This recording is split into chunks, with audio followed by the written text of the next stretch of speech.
Hi guys, we are continuing on with our square roots and radicals, and today we're going to divide them.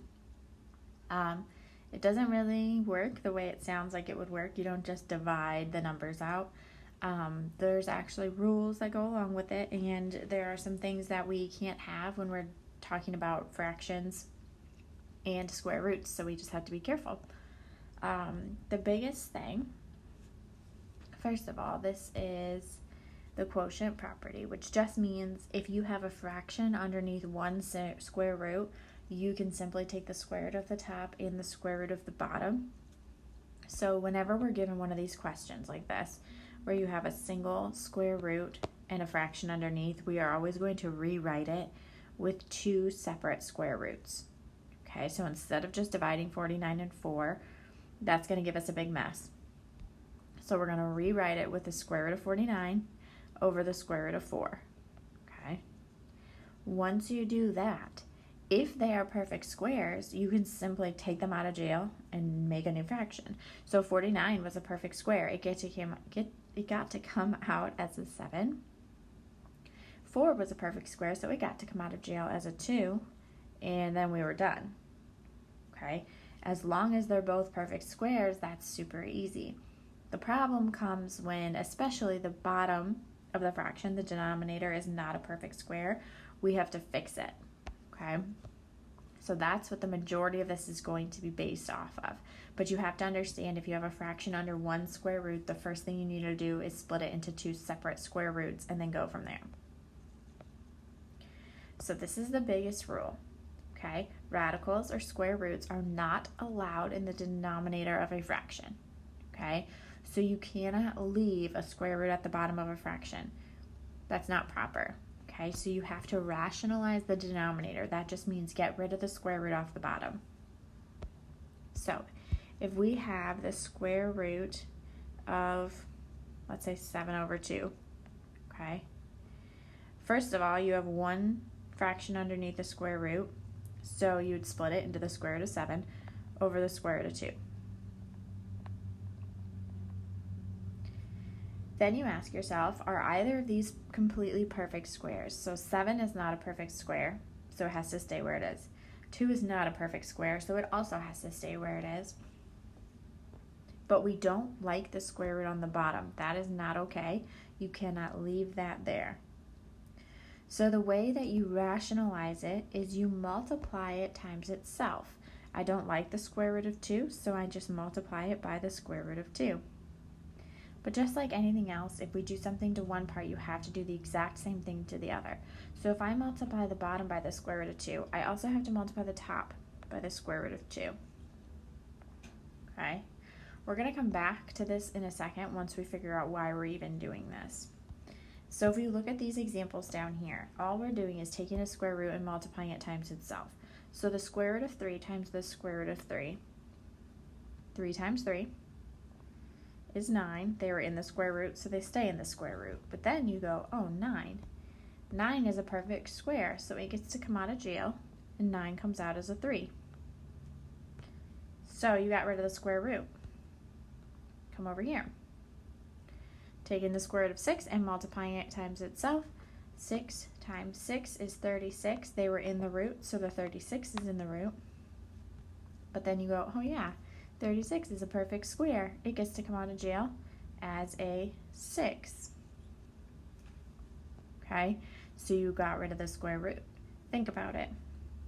What's another name for multiplying something times itself? Squaring it. So multiplying the square root of 6 times the square root of 6 is similar to just taking the square root of 6 and squaring it. What happens when you square a square root? It just falls out, okay?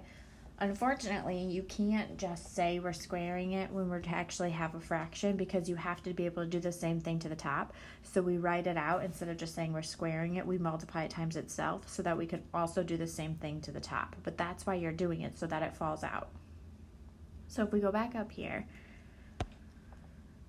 on the top, we have 7, the square root of 7 times the square root of 2. You're going to multiply those exactly like you did before. You've got two numbers underneath the root, so you multiply them. 7 and 2 is 14. And they were in the root, so it stays in the root.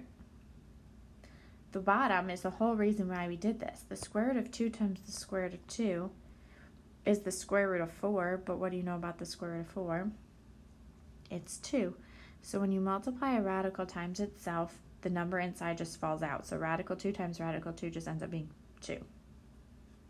You got the square root off the bottom, which is the goal. Then you just have to make sure you can't split the square root on the top, which 14 can't be split, but we'll get to all of that in a minute. But that's the basis of why we were doing this. And what we're doing is to get the square root off the bottom. So let's look at some examples. First of all, radical 12 over 5, you have one square root and two numbers. So we're going to start by splitting it up. The square root of 12 over the square root of 5. 12 is not a perfect square. It is divisible by a perfect square, but we don't want to do that yet.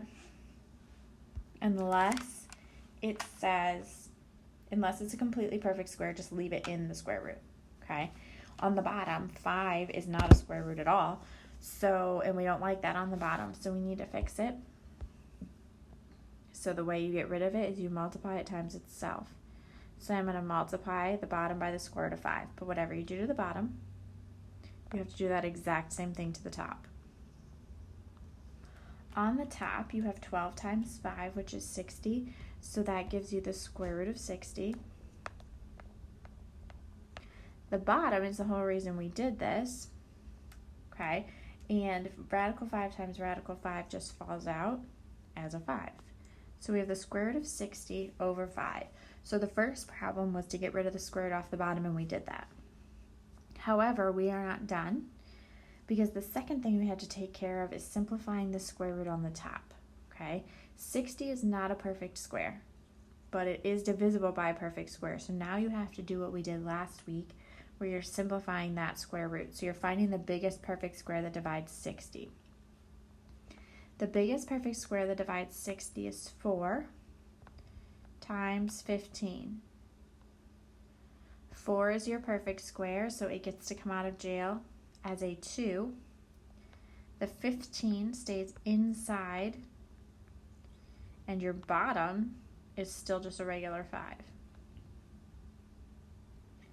The last thing you do is you treat your normal numbers normally, and you look to see if you can simplify them. My normal numbers are 2 and 5. I cannot simplify 2 over 5, so I'm done. Once I simplify the square root on the top, I'm stuck with whatever was inside. That 15 is stuck there. I can't do anything else to the 15. The only thing I can look at is the 2 and the 5, and then you're done. Okay, this one's already split up for you into 3, radical 3 over radical 8. Neither 3 nor 8 are completely perfect squares. Yes, 8 is divisible by 4, but that wouldn't get rid of my problem because I would still have a square root on the bottom. So I'm not going to make it more complicated by simplifying it multiple times. I'm just going to leave it the square root of 8 and know I need to get rid of it. So the way I get rid of it is multiplying it times itself.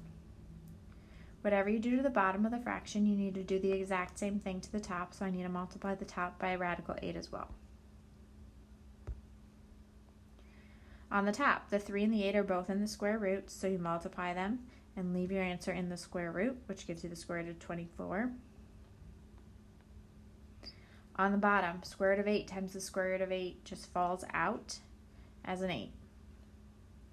So step 1, get rid of the square root on the bottom. Done. Step 2 is to simplify the square root on the top. 24 is not a perfect square, but it is divisible by a perfect square. The biggest perfect square that divides 24 is 4. 4 times 6 gives you 24. And then you simplify it. So the 6 gets to come out of jail. The 4 gets to come out of jail as a 2. So that gives you 2 square root of 6 on the top. And you still have the 8 on the bottom. Okay? Once you have that, the 6 is stuck. We're done with that. The last thing you check are your normal numbers and treat them normally. Does 2 over 8 reduce? This time it does. So you can reduce the normal number. So 2 over 8 is 1 over 4, and the square root of 6 has to stay the square root of 6, and now you're done. Okay? All right, let's try this one. Square root of 36 over 144. First thing is you rewrite it. Square root of 36 over the square root of 144. Then you ask yourself, are any of these perfect squares? This time they are, so we can bring them out of jail before we do anything else. So the square root of 36 is just 6, so it all gets to come out. The square root of 144 is 12, so it gets to come out.